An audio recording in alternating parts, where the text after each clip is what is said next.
মনে রাখবেন, পুরুষ বড় মারাত্মক জিনিস। পুরুষ যেই নারীকে খুব সহজে পায়, 2 পয়সা মূল্যায়ন করতে চায় না।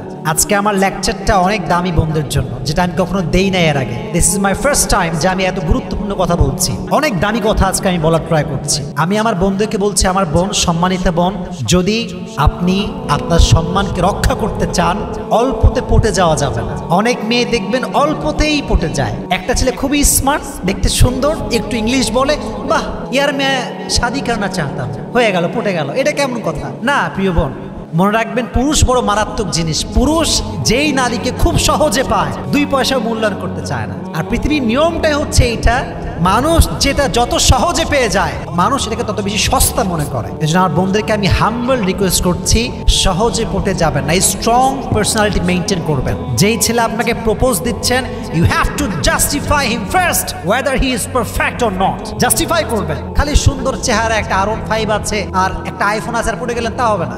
নারী এবং পুরুষের মাঝে বেসিক একটা পার্থক্য হচ্ছে এইটা, যে নারীরা না বলতে পারে, পুরুষরা না বলতে পারে না। আমি এক্সাম্পল দিচ্ছি বোঝাবার জন্য। মনে করেন রাস্তায় একটা মেয়ে হাঁটছে, আপনার পছন্দ হয়েছে বিয়ের জন্য, যে আপনি বিয়ে করবেন, আপনার উদ্দেশ্য খুবই ভালো, তো বলবেন কথাবার্তা মাশাআল্লাহ, অনেক সুন্দর ব্যবহার আপনার। তো যখন বলবেন যে may I have your number please, নাম্বারটা পাওয়া যাবে, মেয়ে দেখবেন সরাসরি বলবেন না, পাওয়া যাবে না, বাদ দেন, নাম্বার দেওয়া যাবে না। ছেলেরা এত বেশি ডেঞ্জারাস যে ছেলেদের ক্লাসে একটা মেয়ে ক্লাস করছে, যদি বলে ভাইয়া একটা কলম হবে, কলম, ওই স্বপ্ন দেখে যে এটাই মনে হয় আমার বউ হবে রে।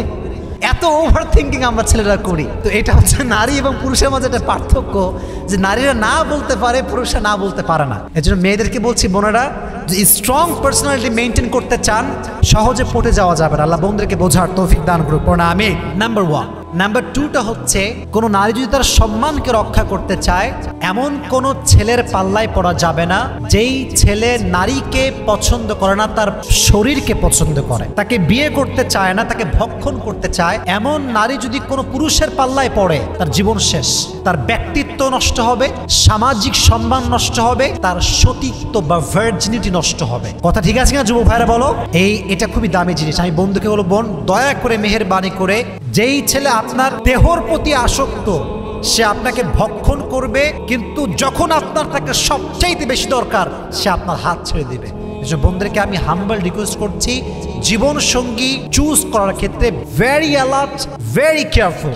Number 3, and that is the last point, সেটি হচ্ছে, কোন নারী যদি তার সম্মানকে রক্ষা করতে চায়, ইউ মাস্ট বি এডুকেটেড। আমার বোন, আপনি শিক্ষিত হবেন। যেই মানুষ শিক্ষিত না, সমাজে তার কোনো দাম নেই, এটা বাস্তবতা। আপনি বিশ্বাস করুন আমাকে, যে শিক্ষিত তার সম্মান আলাদা। হতে পারে তার টাকা পয়সা কম, কিন্তু তার সম্মান আছে। যদি নারী শিক্ষিত হয়, কি লাভ হবে? একজন নারীর স্বামী মরতে পারে না? বলেন পারে কি পারে না? তার ডিভোর্স হতে পারে কি পারে না? ডেফিনেটলি পারে।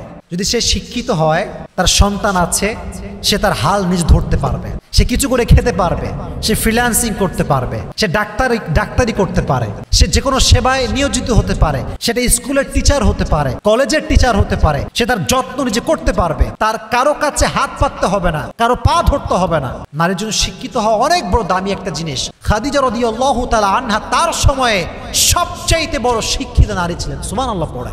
স্বামী মারা গিয়েছে 2 জন। কয়জন? বাবাও মরে গিয়েছে, নারী অসহায়। কিন্তু খাদিজা এতটা শিক্ষিত ছিলেন, লক্ষ কোটি টাকার বিজনেস উনি একা সামলেছেন। সুবহানাল্লাহ পড়লে না? তাহলে বোঝেন একটা নারী কতটা শিক্ষিত হলে লাখ এবং কোটি টাকার একটা ব্যবসা সামলাতে পারে। আল্লাহ আমাদের সকল নারীকে শিক্ষিত হওয়ার তৌফিক দান করুন। সকলের পড়া আমিন। আল্লাহ আমাদের সবাইকে নারীর অধিকার আদায় করার তৌফিক দান করুন। সকলের পড়া আমিন।